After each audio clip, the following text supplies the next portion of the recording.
Here in Group 10, we decided to look at the content of Super Bowl ads from the past 14 years.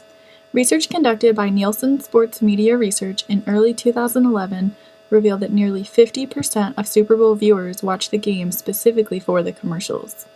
These advertisements rank high among the most expensive marketing tools that a company can utilize. In our content analysis, we focused on the different types of persuasive appeals used in various product categories.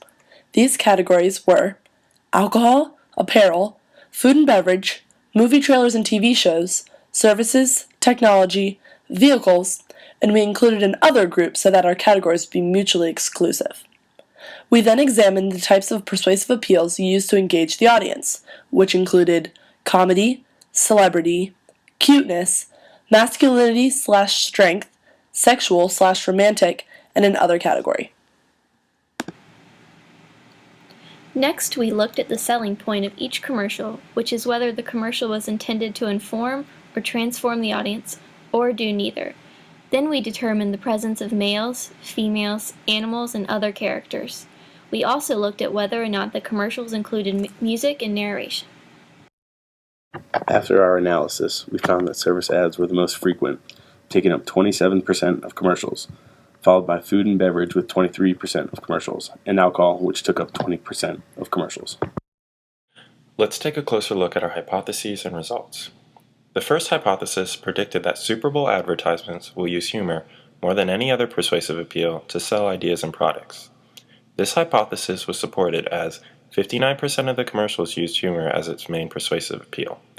The second most used persuasive appeal was celebrity with 18%, and the rest of the appeals were between 4 and 6%. Our second hypothesis predicted that alcohol advertisements will primarily feature humor persuasive appeals. This hypothesis was supported as 77% of the alcohol advertisement used comedy as its main appeal. Our third hypothesis predicted that alcohol advertisements will use sexual persuasive appeals, the second most behind humor persuasive appeals. This was supported as sexual appeals accounted for 8% of all alcohol advertisements, which was the second highest seen.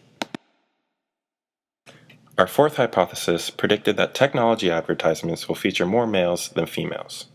This hypothesis was supported, as an average of 1.8 males was seen in each of these commercials, compared to 0.96 females seen in each of these commercials. Our fifth hypothesis predicted that females will be featured more than males in alcohol advertisements. This hypothesis was not supported, as an average of 1.62 males was seen, compared to 1.20 females seen in each alcohol commercial. Our sixth hypothesis predicted that apparel advertisements will use transformative selling points more than informative selling points. This hypothesis was not supported, as only 7% of these advertisements use transformative selling points compared to the 14% that use informative selling points. Our seventh hypothesis predicted that service advertisements will use informative selling points more than transformative selling points. This hypothesis was supported, as 33% of these advertisements use informative selling points and only 16% use transformative selling points. The eighth hypothesis predicted that movie trailer and television advertisements will use informative selling points more than transformative selling points. This hypothesis was supported, as 50% of these advertisements used informative selling points and none of them used transformative selling points. The ninth hypothesis predicted that during the 2002 Super Bowl, after the September 11th attacks, advertisements would use less humor persuasive appeals compared to other years. This hypothesis was supported, as 2002 was tied with 1999 for the second lowest number of comedy ads. Our 10th and final hypothesis predicted that during the 2005 Super Bowl, after the Janet Jackson incident, advertisements would use less sexual persuasive appeals. Our hypothesis was not supported, as 2005 was tied with 2003 as having the most sexual ads of any other year. This study was done in a reliable manner. Each of the 6 group members were educated on what to watch and listen for, and this was supported by an intercoder reliability test. We hope that you enjoyed our findings and that perhaps you were shocked by some of the results that also shocked us.